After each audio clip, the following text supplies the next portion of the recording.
প্রচন্ড রকমের ভয় পাবে। তাই তিনি মেয়েকে সাইকেলের পেছনের থেকে সামনে এনে কোলের ভেতর শক্ত করে জড়িয়ে ধরেন। মা, তুমি চোখ বন্ধ করে থাকো, আমি না বলা পর্যন্ত চোখ খুলবে না। এটা বলে রাখা ভালো যে তিনি অনেক সাহসী।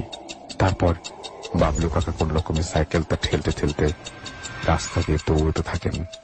মেহগনি বাগানটা পেরোতেই এখন খোলা মাঠের ভেতর দিয়ে রাস্তা। বাবলু কাকা সাইকেল নিয়ে মেয়েকে চাপড়ে ধরে দৌড়াচ্ছেন। ঠিক তখনই দেখতে পান সামনেই পুরো রাস্তা জুড়ে সাদা কাফন পরা একটা লাশ শুয়ে আছে।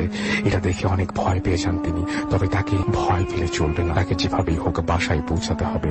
বাবলু কাকা আবারও মেয়েকে বলেন, মা, আমি না বলা পর্যন্ত কিন্তু তুমি চোখ খুলবে না। এরপর বাবলু কাকা লক্ষ্য করেন লাশটার পাশ দিয়ে সামান্য একটু জায়গা আছে যেখান দিয়ে সাইকেল চালিয়ে কোন রকমে যাওয়া যাবে। রমেশ মিয়া সাইকেলে উঠে সেই লাশটার পাশ দিয়ে দ্রুত গতিতে সাইকেল নিয়ে পাশ কাটাতেই প্রচন্ড পচা পচা গন্ধ পান। মেয়েটাও তার গন্ধ পেয়ে বলেন, বাবা, এটা কিসের গন্ধ? রমেশ মিয়া বলেন, ও কিছু না মা, তুমি চোখ বুজে থাকো। বাবলু কাকা আর একটু সামনে যেতেই পেছন থেকে তার বউয়ের গলার ডাক শুনতে পান। ডাক শুনেই তার মেয়ে বলে, বাবা, মা তোমাকে ডাকছে, মাকেও আমাদের সাথে নিয়ে চলো না। বাবলু কাকা আবারও মেয়েকে বলেন, নিয়ে যাচ্ছি, তবে তুমি কিন্তু চোখ খুলবে না, হ্যাঁ?